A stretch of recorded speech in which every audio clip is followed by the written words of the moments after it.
आंगनबाड़ी कार्यकर्ता थी, SIR में लगे थे, उनकी मृत्यु हो गई। मजदूर के पसीने उनको नजर नहीं आते, युवा का पसीना उनको नजर नहीं आता, जो आउटसोर्सिंग कर्मचारी है 10 से 12 हजार पे जीवन यापन कर रहे हैं। शिक्षा मित्र अनुदेशक, रोजगार सेवक जो बहुत कम आय से अपनी आप का काम करते हैं, आउटसोर्सिंग कंपनियां बैठा करके मानवर सामंती आचरण किया जा रहा है। आज उत्तर प्रदेश की कानून व्यवस्था पुलिस के हवाले कर दिया गया है।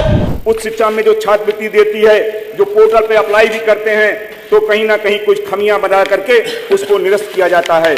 शिक्षकों की कमी, सरकार 2,19,000 से अधिक भर्तियों का दावा करती है, लेकिन इसमें प्राथमिक शिक्षकों के रिक्त पड़े हजारों पदों को कोई स्पष्ट ब्यौरा नहीं दिया गया है।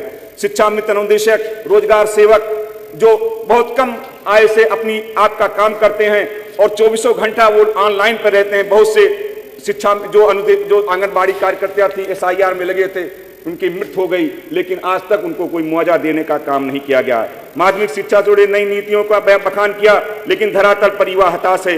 पेपर लीक का दंश, पिछले वर्षों में माध्यमिक और प्रतियोगिता परीक्षाओं में पेपर लीक होने की घटनाओं ने सरकार को जीरो टॉलरेंस के दावे की पोल खोल दी है।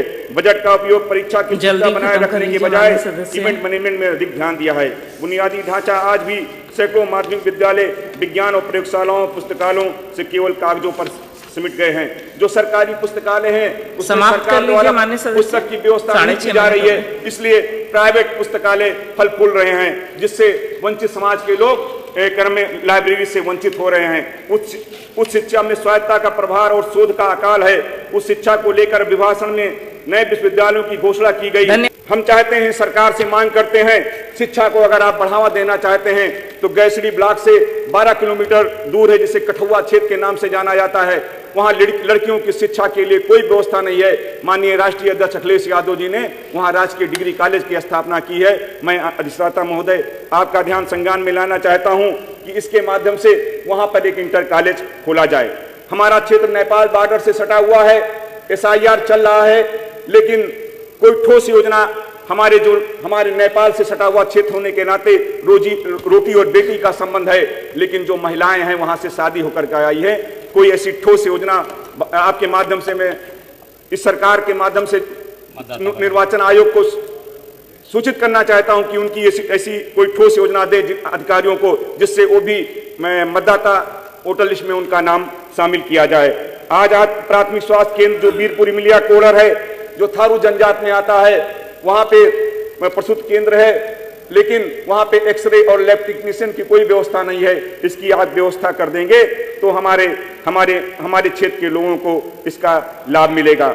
आज वर्तमान सरकार PDA के लोगों को जो उच्च शिक्षा में जो स्वयं धन्यवाद प्रस्तुत किए थे वो भी उपस्थित नहीं है, और जो धन्यवाद प्रस्ताव का समर्थन किए थे महोदय वो भी उपस्थित नहीं है, क्योंकि हम जानते हैं कि सरकार ने अपना भाषण महामहिम से, हम जबरियन शब्द का प्रयोग तो नहीं करेंगे, वो संवैधानिक बाध्यता थी, उनसे कहवाने का काम किया है। मान्यवर, आज जब से भारतीय जनता पार्टी की उत्तर प्रदेश के अंदर सरकार है, लगातार PDA समाज को कैसे ठगा जाए, कैसे उन्हें मुख्य धारा से बाहर किया जाए, इसको लेकर के तरह तरह के षड्यंत्र रचने का काम करते हैं। मानव, सबका साथ, सबका विकास, सबका विश्वास। उत्तर प्रदेश के कुलपतियों का चयन देख लें मानवर, उत्तर प्रदेश के विश्वविद्यालयों के कुलपतियों का चयन देख लें। एक वर्ग के मानवर 80% कुलपति एक वर्ग के बना दिए गए। हमारे नेता माननीय अखिलेश यादव जी बार बार इस बात को कहते हैं कि भारतीय जनता पार्टी की नीयत ही नहीं है कि वो PDA समाज को भागीदारी दे। बाबा साहब के उस लाइन को मैं पुनः मानवर आपके समक्ष दोहराना चाहता हूँ कि संविधान अच्छा है, लेकिन सरकार की नीयत पर निर्भर करता है। सरकार की नीयत में खोट है, इसलिए अस्थायी नौकरी के दरवाजे बंद किए हैं। अगर आपका मैं विवरण पढ़ दूं वर्षवार, जो आपने कह दिया कि पर इनकम हमारी 1,20,000, क्या यही दिन देखने को मिला था मानवर कि हमारे हाउस के अगल बगल जो आउटसोर्सिंग कर्मचारी हैं 10 से 12 हजार पे जीवन यापन कर रहे हैं, समूह गांव घा की नियुक्तियों में क्या कोई IAS का बेटा जाता है? चपरासी, माली, चौकीदार, सफाई कर्मी, कंप्यूटर ऑपरेटर, अध्यापक, जूनियर अडल्ट विद्यालय, आज मानवर साजिश के तहत उत्तर प्रदेश और देश के अंदर पिछड़े और दलितों को हाशिए पे ला करके उनके संवैधानिक अधिकारों पर आउटसोर्सिंग कंपनियां बैठा करके मानवर सामंती आचरण किया जा रहा है। इतना बड़ा भेदभाव मानवर देखने को मिल रहा है। हम कहते हैं लगातार टीजीटी पीजीटी की परीक्षा स्थगित। संसदीय कार्य मंत्री होते तो मैं सुनाता पसीने की बात कर रहे थे। मजदूर के पसीने उनको नजर नहीं आते, युवा का पसीना उनको नजर नहीं आता।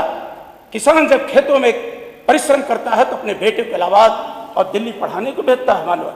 जब उसका बेटा पढ़ने जाता है, मेहनत करता है तंगहाली कमरे में रह करके, और जैसे परीक्षा की डेट आती है परीक्षा स्थगित। एक बार नहीं दर्जनों बार परीक्षा स्थगित कर दी गई, जिसके कारण आज युवाओं में कुंठा है, निराशा है, हताशा है।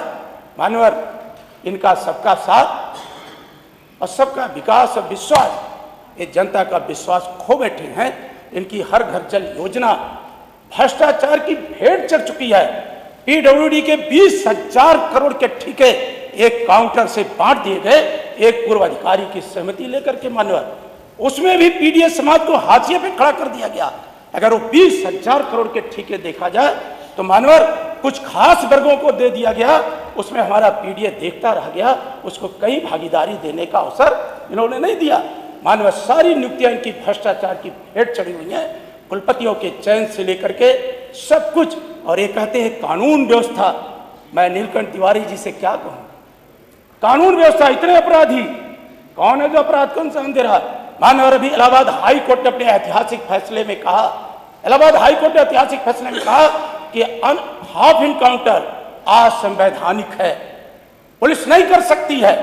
केवल प्रमोशन और चाटकारिता के कारण पुलिस जुडिशरी की भूमिका में आकर के मानवर आज उत्तर प्रदेश की कानून व्यवस्था पुलिस के हवाले कर दिया गया है। और वो पुलिस किसी खास वर्ग के लोगों को टारगेट करके उन्हें मानवर अपमानित करने के लिए इस तरह का काम कर रही है। मानवर अगर देखा जाए चारों तरफ हर घर जल योजना से लेकर के पीडब्ल्यूडी से लेकर शिक्षा स्वास्थ्य की तो इतनी बुरी हाल है मानवर कि आज पूरा का पूरा स्वास्थ्य महकमा चरमरा गया।